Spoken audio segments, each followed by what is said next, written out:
Hi there, I'm Annette Halbert and I welcome you to my channel. Today we are making chili in a pumpkin bowl. For my chili, this time I used ground beef and tomatoes that I grew from the garden. Because we're cooking these tomatoes, they don't need to be perfect, guys. Onions, of course the little pumpkins. These pumpkins are really tiny. They're sugar baby pumpkins, and I love growing these. That's just the right amount of pumpkin for me. There's also some garlic there, mushrooms, and a package of Clubhouse chili seasoning with some white beans. It's one of my little tiny homegrown jalapenos. They're so cute.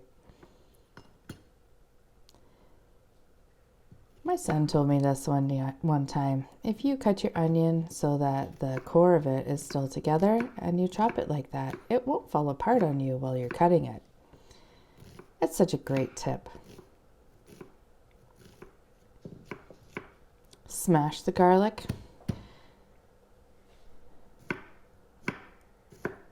Chop, chop, chop.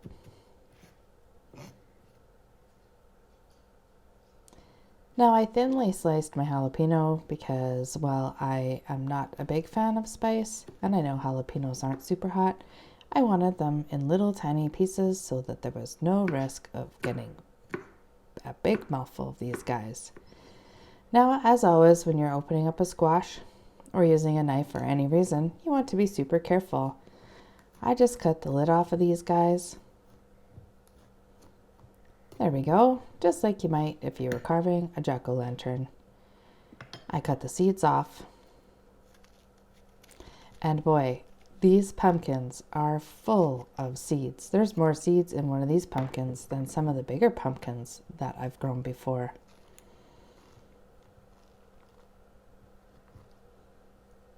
I salt and pepper the inside of those pumpkins. Just another layer of seasoning. And I get them ready to go into the oven. Though I put the top on, when I got them over to the oven, I actually took the top off. I'm pointing out the pumpkin seeds. Of course, you don't want to waste those, guys. Those are delicious.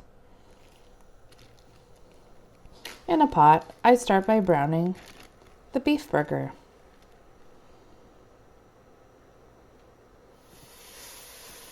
That sizzling sound is always so satisfying. Once the beef burger is approximately 50 to 75% cooked, I add in the onion and the garlic. Some more salt and pepper. Builds layers of flavor.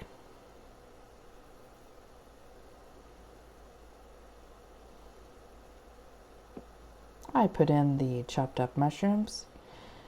When you make chili, guys, you can add whatever you want. The chopped up tomatoes and their juices.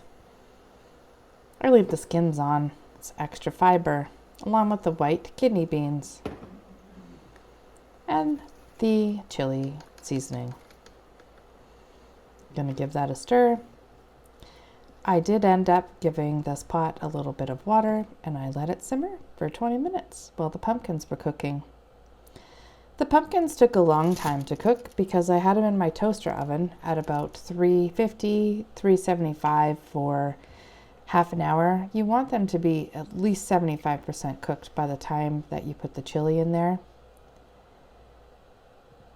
As you can see, 2 ladles of chili went into each pumpkin approximately, which is just a nice bowl full of chili.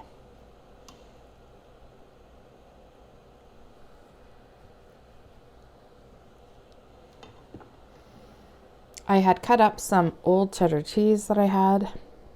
And by old, I don't mean old as in it's been in the fridge for too long. That's the flavor of the cheese, old.